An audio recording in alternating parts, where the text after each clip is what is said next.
Assalamualaikum warahmatullahi wabarakatuh. Kembali lagi dengan pembelajaran fisika. Untuk kali ini kita akan belajar tentang pemantulan pada cermin.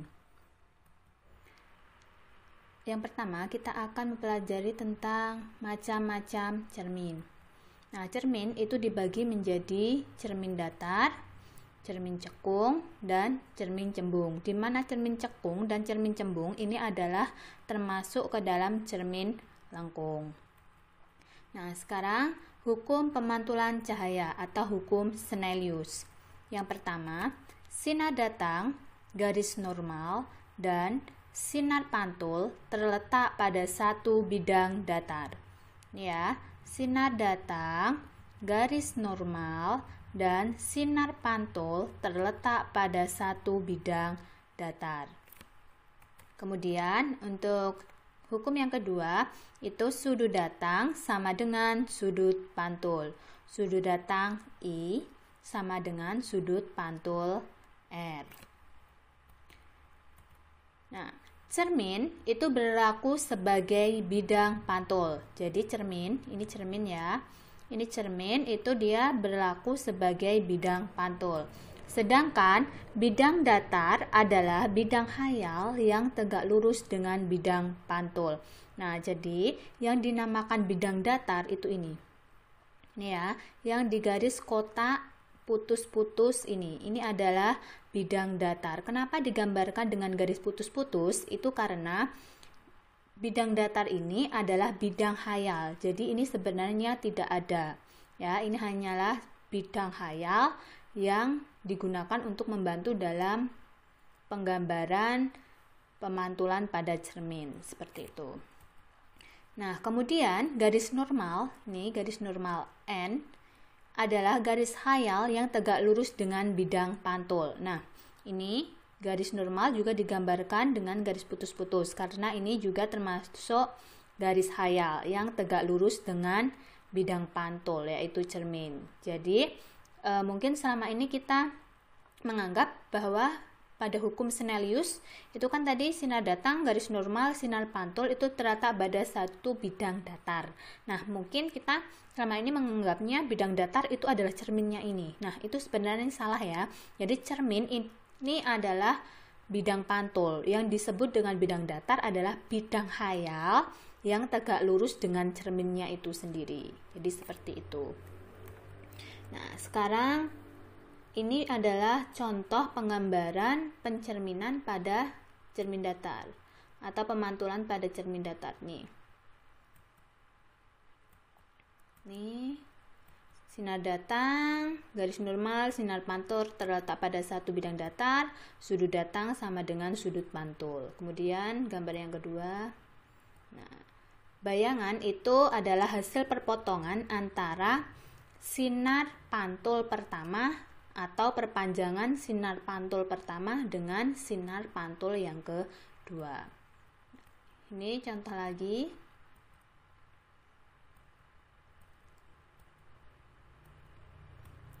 Nah, sifat bayangan yang dibentuk oleh cermin datar itu adalah maya dan sama besar. Oke, kalau maya itu artinya dia tegak atau tidak terbalik. Maya, tegak, sama besar. Itu adalah sifat bayangan yang dibentuk oleh cermin datar. Nih, contoh lagi.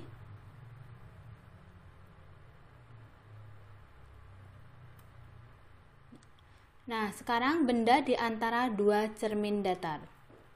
N sama dengan 360 dibagi alfa dikurangi 1, di mana N itu adalah jumlah bayangan, alfa itu adalah sudut kedua cermin. Nah, sebagai contoh ini, sebuah benda berada di antara dua buah cermin datar yang membentuk sudut 90 derajat. Maka, berapa dan di manakah letak bayangan yang akan terjadi? Oke, ini digambarkan, ini bendanya. Ini ada dua buah cermin datar membentuk sudut 90 derajat. Ini artinya alfanya itu 90 derajat. Nah, jumlah bayangan yang dibentuk itu ternyata ada 3. Nah, ini secara digambarkannya seperti ini. Kemudian secara matematisnya N sama dengan 360 per alfa dikurangi 1. Sehingga 360 dibagi 90 dikurangi 1 itu sama dengan 3. Jadi secara penggambaran dan secara matematis sama. Nah, sekarang ke cermin lengkung. Cermin lengkung tadi sudah dibahas ada dua macam, yaitu cermin cembung. Ini cermin cembung ya. Putih ini berarti dia depan. Oke. Dan cermin cekung. Nih. Nah, cermin cembung nih ya, sifatnya itu adalah divergen atau menghamburkan cahaya. Sedangkan cermin yang kedua itu disebut dengan cermin cekung. Ini cekung. Kalau cekung itu dalam bola ya. Kalau cembung tadi luar kulit bola. Untuk mempermudahnya seperti itu. Nah, untuk cermin cekung itu sifatnya konvergen atau mengumpulkan cahaya. Nah, ini adalah cermin cekung. Nah, di sini kita perlu perhatikan ini cekung, depannya ini berarti di dalam kulit bola, di mana F itu adalah titik fokus, M itu adalah jari-jari kelengkungan, di mana M-nya ini adalah 2 kali F. Ya, atau M itu sama dengan 2F. Nah, ini pembagian ruang. Pembagian ruang pada cermin cekung. Ruang 1 itu di antara titik pusat kelengkungan cermin ke fokus. Ruang 2 itu fokus ke jari-jari.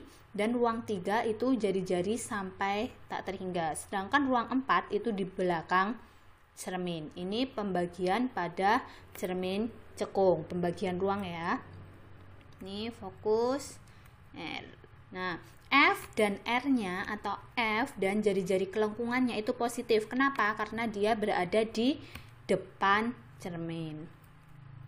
Ini untuk sinar istimewa yang pertama pada cermin cekung. Sinar datang sejajar sumbu utama. Dipantulkan melalui titik fokus. Nih, sinar datang sejajar sumbu utama dipantulkan melalui titik fokus. Kemudian yang kedua, sinar datang melalui titik fokus dipantulkan sejajar sumbu utama. Sinar datang melalui titik fokus dipantulkan sejajar sumbu utama. Kemudian sinar istimewa yang ketiga, sinar datang melalui titik pusat kelengkungan cermin dipantulkan melalui titik pusat kelengkungan cermin itu juga. Ini 3 sinar istimewa yang dimiliki oleh cermin cekung. Nah, perlu diingat bahwasanya untuk menggambarkan bayangan, pembentukan bayangan itu kita minimal harus menggunakan 2 sinar istimewa. Itu baik di cermin datar, cekung maupun cembung, atau nanti di lensa juga seperti itu.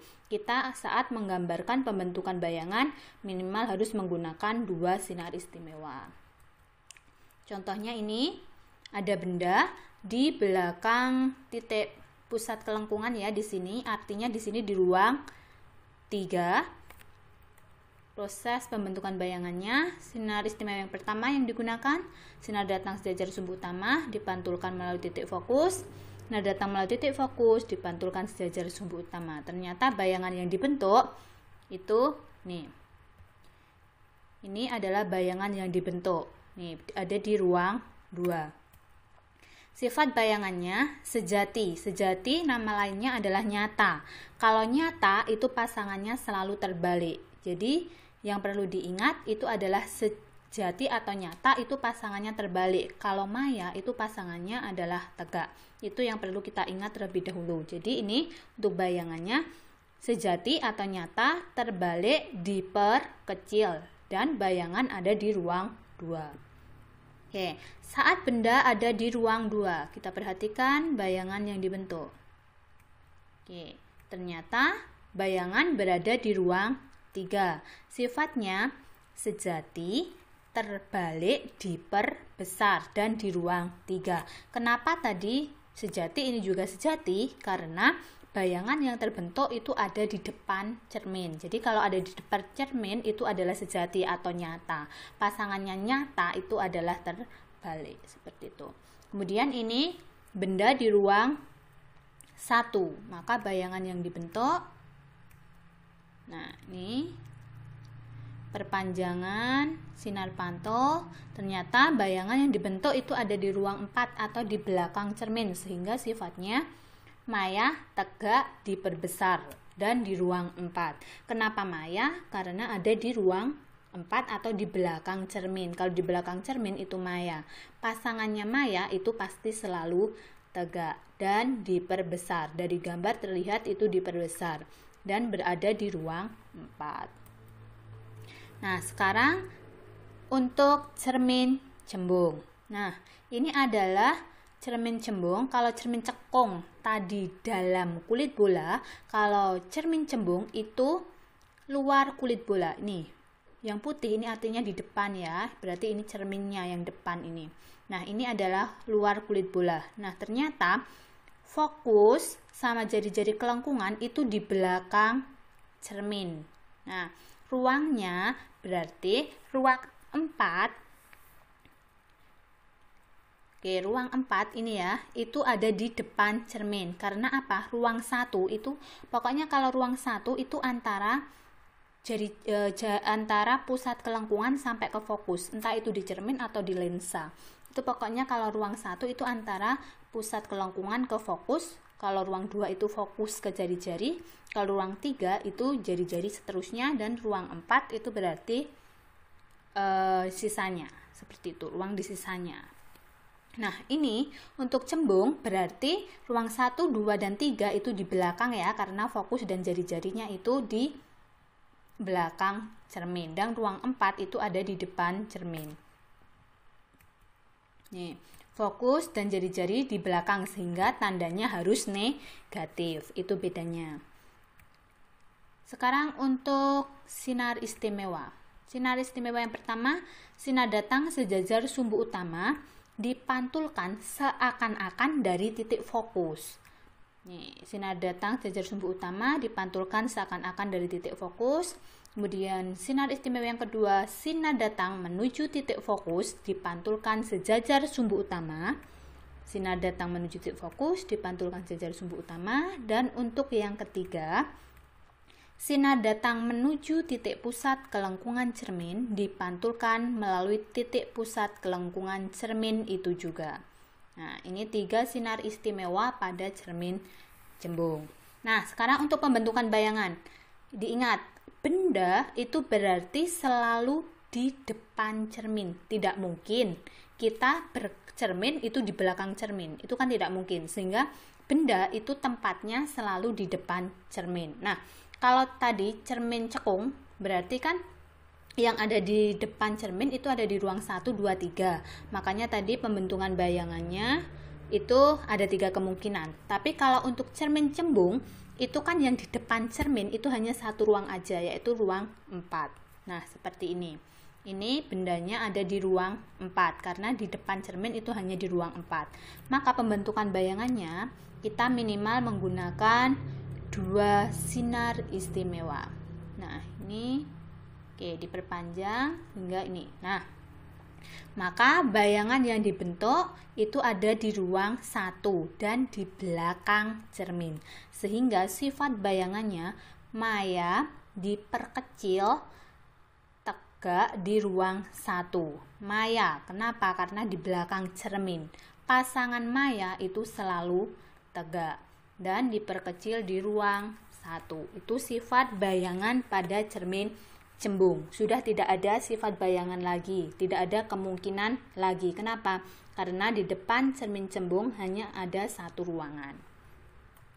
Nah, untuk rumusnya, rumus untuk cermin ini berlaku untuk cermin cekung maupun cermin cembung, di mana 2/R sama dengan 1/F sama dengan 1/S0 ditambah 1/SI, di mana SO atau S0 itu adalah jarak benda ke cermin, SI itu jarak bayangan ke cermin, F itu jarak fokus, R itu jari-jari kelengkungan. Nah, sedangkan rumus perbesaran M itu sama dengan SI per SO sama dengan HI per HO. M itu perbesaran, nanti berapa kali? HO-nya tinggi benda, HI-nya tinggi bayangan. Nah, ini ruang ya. misal benda di ruang 1, maka bayangan di ruang 4. Sifatnya maya. Nanti ada penjelasan di belakang habis ini. Oke. Untuk benda di ruang 4, bayangan di ruang 1. Benda di ruang 2, bayangan di ruang 3, dan benda di ruang 3, bayangan di ruang 2. Kesimpulan dari ini bahwasannya ruang benda ditambah ruang bayangan itu harus sama dengan 5. Yang perlu diingat ini, ruang benda ditambah ruang bayangan sama dengan 5. Contohnya ini, 1 tambah 4, 5. 4 tambah 1, 5. 2 tambah 3, 5. 3 tambah 2, 5. Jadi semua selalu menghasilkan 5. Oke, untuk sifatnya ini ada hukum ketupat maya. Artinya ini 1, maksudnya ini benda di ruang 1, bayangan di ruang 4. Maka sifatnya pasti maya. Benda di ruang 4, bayangan di ruang 1. Sifatnya juga maya. Nah, ini artinya apa hukum ketupat maya ini? Tu, 1, 4, 4. Artinya pasangan antara 1 dan 4 ataupun 4 dengan 1 itu selalu menghasilkan bayangan maya. Seperti itu. Nah, berarti untuk yang lainnya 2 dan 3 itu nyata atau sejati, 3 dan 2 itu juga sejati. Nah, pasangan maya tadi sudah saya katakan bahwa maya itu selalu tegak dan sejati atau nyata itu selalu terbalik. Kemudian ini. Nah, 1 ke 4, 2 ke 3 diperbesar. Artinya gimana? Nah, oke, nanti saya jelaskan. 3, 2, 4, 1. Itu diperkecil. Nah, ini artinya benda di ruang 1, bayangan di ruang 4. Benda di ruang 2, bayangan di ruang 3. Dia diperbesar. Benda di ruang 3, bayangan di ruang 2, benda di ruang 4, bayangan di ruang 1. Itu diperkecil. Nah, kesimpulan dari ini adalah apabila ruang benda lebih besar dari ruang bayangan, maka dia akan diperkecil. Ruang benda lebih besar daripada ruang bayangan, maka akan diperkecil. Ini ruang benda 3, ternyata ruang bayangan 2, maka ini akan diperkecil. Ya, artinya ruang bayangannya kan semakin kecil. Untuk memudahkan mengingatnya seperti itu. Ruangannya semakin mengecil. Kan mesti nanti rumusnya tadi kan ruang benda tambah ruang bayangan yang disebutkan di awal ke yang disebutkan yang di akhir kan semakin mengecil. 3 ke 2 itu mengecil, berarti diperkecil. Nah, mempermudahnya seperti itu. Kemudian apabila ruang benda lebih kecil dari ruang bayangan, maka dia akan diperbesar. Contohnya ini, benda di ruang 1, bayangan di ruang 4. Ini kan semakin besar, berarti dia akan diperbesar. Nah, jadi untuk mempermudah tadi, ruang benda ditambah ruang bayangan itu sama dengan 5.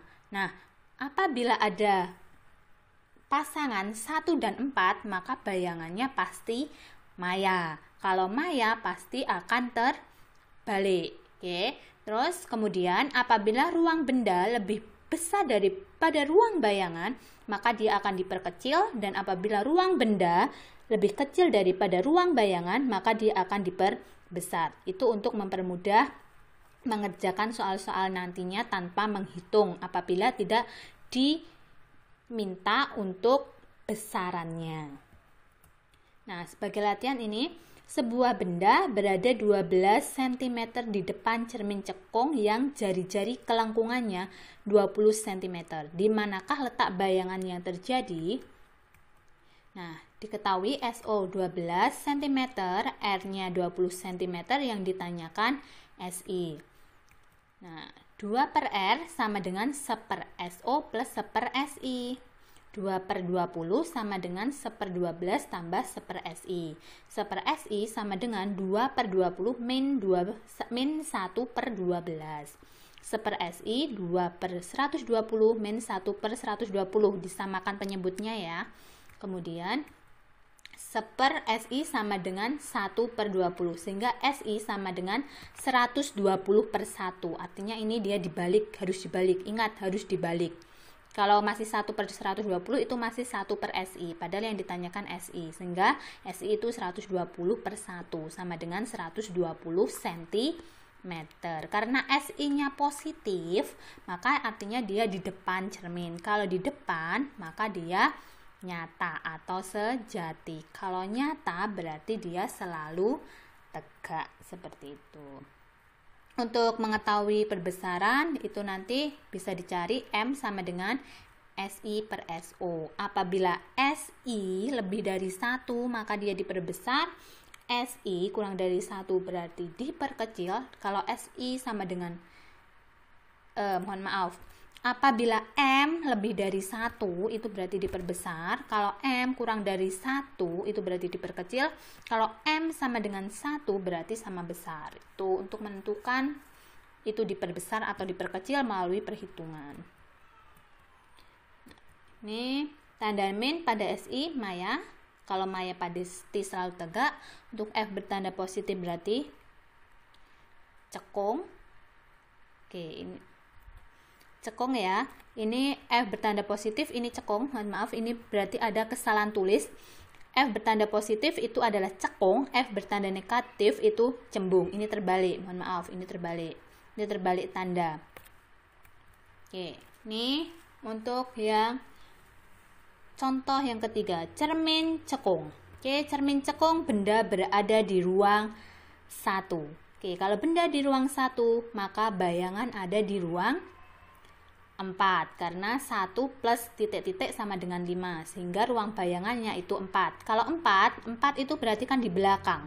Kalau di belakang berarti dia sifatnya maya. Kalau maya pasti selalu tegak. Nih, maya tegak. Cuman ada satu pilihan ini. Kita coba. Ya, benar ya. Kemudian yang keempat, benda untuk berada di depan cermin cekung, dia berada di ruang 2, sehingga bayangannya dia akan berada di ruang 3. 2 plus 3 sama dengan 5. Oke, di ruang 3 di sini berarti dia di depan cermin. Kalau di depan cermin berarti dia nyata. Nyata itu sejati. Kalau nyata pasti terbalik. Nyata terbalik. Diperbesar atau diperkecil? Diperbesar. Kenapa? Karena ruang bayangannya semakin besar. Ruang bendanya kan 2, ruang bayangannya kan 3, artinya angkanya semakin membesar. Tuh. Berarti kemungkinan ini ya. Oke, betul. Untuk nomor 5, benda berada di ruang 3, sehingga bayangan pasti ada di ruang 2. 3 tambah 2 sama dengan 5. Oke, berarti bayangan di sini di ruang 2. Kalau di ruang 2 berarti dia di depan cermin. Kalau di depan berarti dia sejati. Sejati pasti terbalik. Diperbesar atau diperkecil? Oke, awalnya 3 menjadi 2. Berarti diperkecil. Ini jawabannya kemungkinan ini. Oke, betul. Untuk cermin cembung. Oke, cermin cembung ini. Cermin cembung, benda berarti berada di ruang 4. Ya, berarti bayangan di ruang 1. 4 tambah 1 berarti 5. Berarti hukum ketupat maya, hubungan antara 4 dan 1 berarti selalu maya. Kalau maya berarti selalu tegak. Nih, maya tegak. Diperbesar atau diperkecil? Dari 4 ke 1 berarti mengecil, artinya diperkecil. Kemungkinan jawabannya C.